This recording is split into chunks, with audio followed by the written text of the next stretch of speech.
বিগত ফ্যাসিস্ট স্বৈরাচার আমলে কিন্তু মানে এই তৎকালীন স্বৈরাচারী আওয়ামী লীগ সরকার কিন্তু শুধু রাষ্ট্রীয় প্রতিষ্ঠানগুলি ধ্বংস করে নেয়, বাংলাদেশকেই ধ্বংস করে নেয়, বাংলাদেশকে দলীয়করণ করে নেয়, পুরো মানে মানে ক্রিয়াঙ্গনকে ক্রিয়াঙ্গন সাহিত্য সংস্কৃতিকে ধ্বংসের দ্বারপ্রান্তে দাঁড় করিয়ে দিয়েছিল।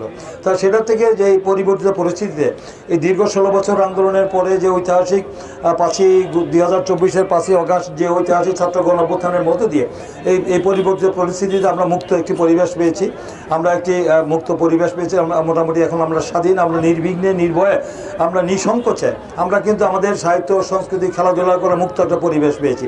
অতীতে এই ধরনের পরিবেশ মানে পরিবেশে অনুষ্ঠান করার কোনো সৌভাগ্য আমাদের হয়নি, করতে পারিনি। সবসময় আমরা ছিলাম একটা আতঙ্ক ভয় বৃদ্ধির মধ্যে। আমরা তো স্বাভাবিকভাবে কেউ বাড়ি ঘরে থাকতে পারিনি।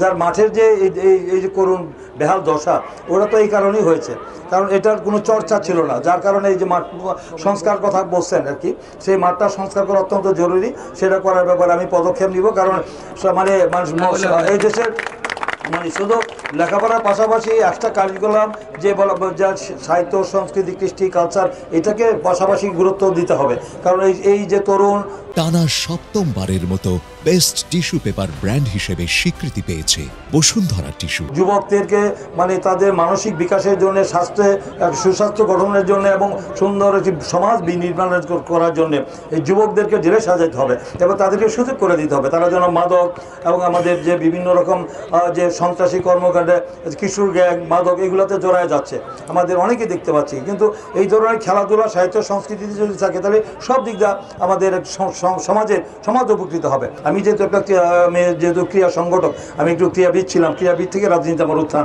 যার কারণে আমি ক্রীড়ার প্রতি আমার একটা বিশেষ অনুরাগ বিশেষ দুর্বলতা রয়েছে এবং ক্রীড়াঙ্গনকে সাজানোর জন্য যা যা করা দরকার দলীয় মুক্ত রাজনীতি মুক্ত আমরা রাখতে চাই।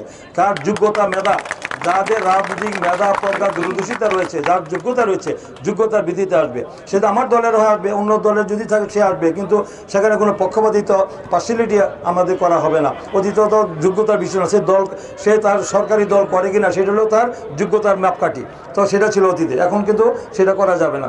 সেখানে আমরা নিরপেক্ষভাবে যাচাই বাছাই করে আমরা যোগ্য ব্যক্তিদেরকে নিয়ে যাবো। জাতীয় পর্যায়ে যেন আমাদের একটা জাতীয় পর্যায়ে যেন আন্তর্জাতিক মানের খেলাধুলা আমরা করতে পারি।